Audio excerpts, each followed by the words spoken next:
Ça, c'est un concept que j'ai appelé moi la réserve. Alors, c'est quoi la réserve? Vous traduisez hein, selon vos disciplines. Il y a beaucoup trop de, surtout dans le traditionnel, de techniques qui sont faites hors distance. Je sais de quoi je parle, j'ai fait du karaté pendant des années, je continue toujours. Mais bon, à ma sauce maintenant, je mixe un petit peu tout ça, ça s'appelle le karaté de rue.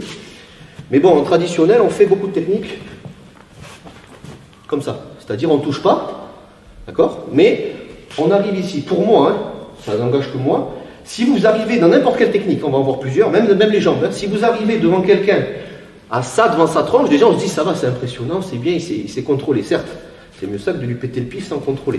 Mais le problème, c'est que c'est à l'excès. C'est-à-dire, si vous arrivez à ça, donc avec cette distance-là, et en plus vous avez le bras tendu, pour moi, ça s'appelle frapper dans le vide. Est-ce que vous me suivez? Si vous faites ça, ah oui, c'est beau, c'est sympa, oui, pas de problème, la gestuelle est bonne.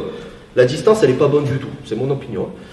Donc, ce que je vous recommande, c'est de faire ce que j'appelle la réserve. Ça veut dire quoi? Ça veut dire, ici, je vais venir au contact, je vais toucher le partenaire, et je vais avoir ça. C'est un exemple hein, sur le crochet ou le direct.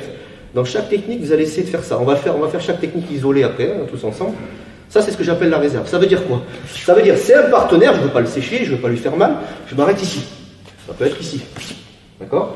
Et ça, c'est la réserve. Ça veut dire, c'est un partenaire, je m'arrête là. Si c'est un agresseur, je suis déjà à bonne distance pour traverser et tendre le bras.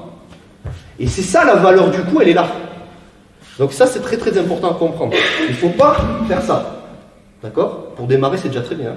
Mais bon, très vite, commencez à comprendre qu'il faut s'arrêter avec une distance ici pour être justement à bonne distance. Et ici, après, vous pouvez traverser. Ça s'appelle la réserve. Est-ce que tout le monde a compris? C'est valable dans les jambes aussi. Hein. On voit, mettons en position, voilà. On voit beaucoup de coups de pied écrasants, notamment comme ça. Karaté, on voit ça souvent. C'est très beau. Je touche hein, le genou, hein. Mais c'est que de la surface. Je vais t'amener au sol, je te le dis à l'avance. Si je fais ça, je vais aller dans le colporité pour ne pas lui faire mal. Si je fais ça, il prend un shoot, certes, je peux lui faire très mal au genou, hein, mais c'est pas suffisant. Moi, ce que je veux, ça sera moins, on va se tourner, ça sera moins joli, on s'en fout d'esthétique, hein, mais vous allez faire ça. Vous la retrouvez la réserve, vous voyez ce que je veux dire par réserve? Et bien ça vous permettra de faire ça.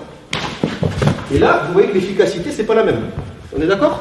Donc il ne faut pas se toucher du bout des doigts, de pied ou de main.